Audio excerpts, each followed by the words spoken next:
Hello and welcome to another 5-Minute Friday. I am your teacher Chris and I have 5 minutes on my timer and I'm going to try and answer your questions that you have given me these last 2 weeks on Facebook or on Instagram or on my website. So I've put all the questions into this bag and let's take the first question. And the first question is, I hate the past in English. What do I use? He went to Paris last year, he has been to Paris last year, or he has gone to Paris last year. Well, there are 3 options there. It's definitely the first one. It's the simple past. And the key is last year. As soon as you put a date that is finished, like last year, we have to use the simple past. So it is, he went to Paris last year. Okay? If there was no last year, then maybe we could use the present perfect. He has gone to Paris or he has been to Paris. But those 2 sentences, they mean different things. They are both in the present perfect, but he has been to Paris. That means he went to Paris and now he is back. Okay, so he went and he's back. That's he has been to Paris.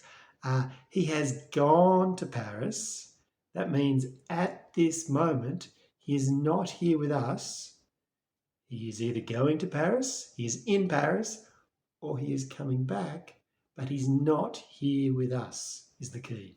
Okay, so he went to Paris last year, definitely the simple past, just because of that last year. But if you didn't have last year, then maybe you could use the present perfect.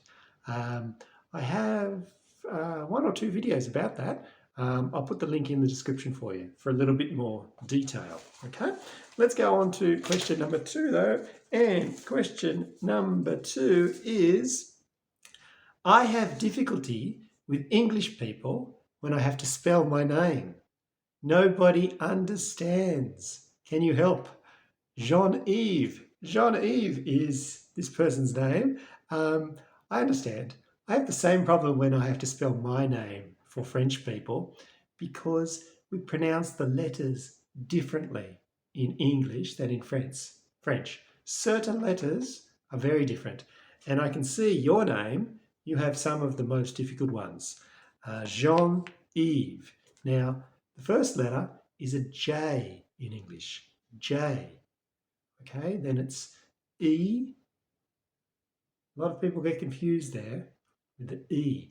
When I'm spelling, I think a good thing to do would be J for jaguar, E for elephant, A for apple, N for Natalie, etc.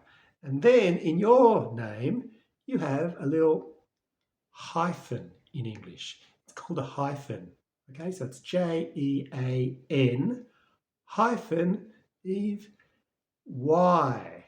Y. Y in English is Y, just like pourquoi, why. Then you have a V-E-S. Okay, so J-E-A-N hyphen Y-V-E-S. Now, if they're still not understanding you, then definitely do the J for jaguar, E for elephant, A for apple, etc. Okay, hopefully that can help you. Okay, let's move on to question number 3. And question number 3 is, when I read English, I understand, but not when I try to have a conversation. How do I fix that? It's a good question. Now, reading when you're learning a language is the easiest thing. That's the thing that you start to understand first. And I think there's a couple of reasons why reading is the most, how would I say, probably the easiest thing to first learn. That is because you are going your speed. You can go as slow as you want when you read. So that's a big thing. In a conversation, no, the person might be speaking very, very fast and you don't have control over their side of the conversation. So that's an issue. Also, when you are reading, you know, or you have a very good idea what the, oops, there's my time already. I'll just turn my time off and I'll finish this question because it's a good question. Yes, when you are reading, you know what the subject is about.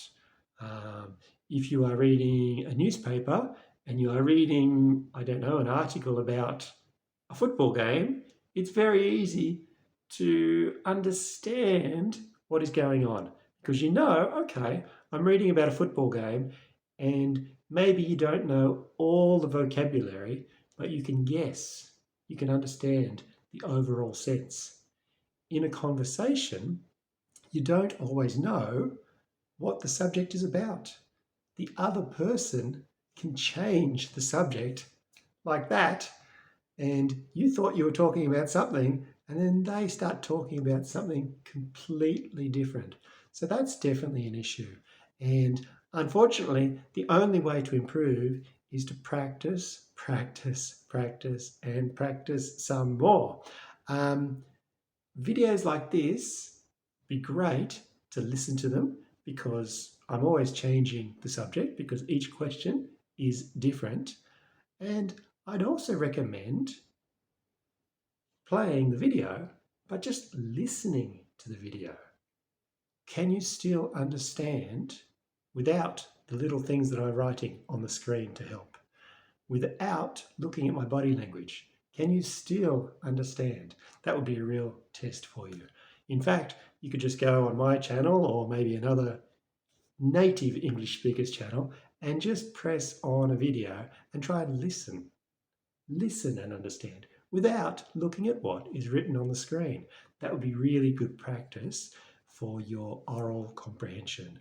And unfortunately, that's the only way to really improve is to practice, practice, practice. It is the most difficult thing, conversation, definitely.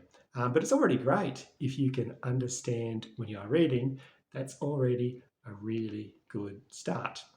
Okay, unfortunately, that is the end for 5 Minute Friday for today. But of course, if you have any questions for next week, don't hesitate to leave them in the comments below or contact me on Facebook, Instagram, or on my website, anglais-gratuit.org. Thanks for watching. See you next time. Bye-bye.